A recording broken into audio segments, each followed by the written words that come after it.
Hello, good evening, and welcome to the penultimate edition of Hardgrave for 2020. Yeah, one more week to go, and I've been looking back over the course of this extraordinary year, and I just want to say to you that really it's not hard to figure out that actually everything is linked. I know there's been all of this sort of confusing, let's focus in on the virus, let's focus in on the vaccine, let's focus in on the border closures, let's have a spat about this and a spat about that. But really what we've seen in 2020 is the year of the weak and the woke in the West. Meanwhile, China has just simply been strengthening its hand. And you can't help but realise that while we've been distracted, we've had people who are still running protests. They've been doing it again this week in Brisbane over climate.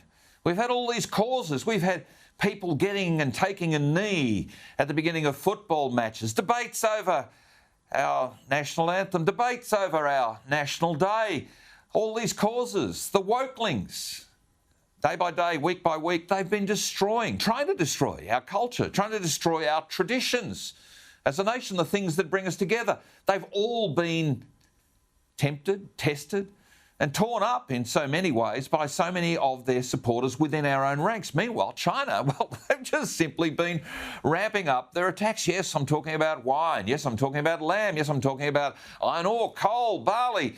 It's all there. And why? Because, well, China has got a long-term plan, and China is a far more clever country than us. They've worked us out. They've taken the time to look at us and go, these guys really will jump at every shadow we cast on them. And yet, no one in Australia, in authority it seems, has actually taken the time to try and work them out. I mean, we had another meeting of this incredible boondoggle of an organisation called National Cabinet, where most of the premiers come together and they can't hold hands because they've got to be socially distanced apart and look like they're sort of sitting in some old Roman court of returns as their press conference, the media conference took place today. But we've never had a national cabinet discussion about the economic crisis, the social crisis, the national symbol crisis, the crisis that's being impacted upon us from external forces. And I actually think if there's a reason for it, it would have to be because Daniel Andrews, the Victorian Premier, is, of course, caught up with a great deal of empathy, financial connections to China. I guess so is the West Australian Premier, so is the Queensland Premier. So China's kind of got us hoodwinked within our own midst.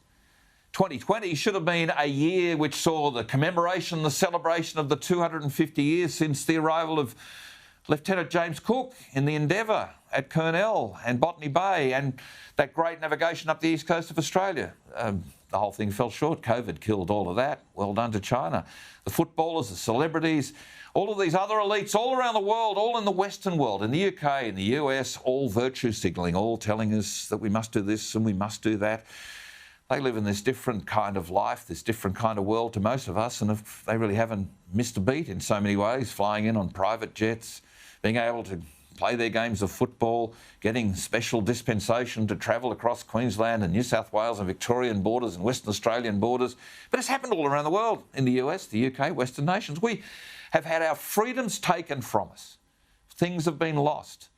We're told face masks must be worn, but face masks are all part of it. It's to dehumanise our interaction. If you can't see somebody's face, do you really trust them?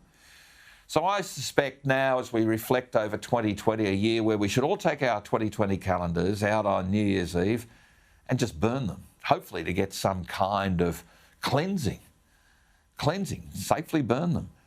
We have to try and work out ways to renew our nation. China has got on with the business while we haven't. We've had a process-driven decline in this country. We've had this managing of our decline. Process is killing our country. What we desperately need from our political leaders is a discussion, maybe at National Cabinet or maybe just simply around the Australian Government Cabinet, where there's less red tape, where there's more bold economic vision, including water where we need it, power at a cheaper price, infrastructure that gets the entrepreneurial class back into business. Because without all that kind of decision-taking, and that's what we desperately need, we are in trouble, folks. Sorry. Hate to ruin your Christmas. I've got my tree here. 2 weeks to go. Can't wait. I'm sure you feel the same. Let's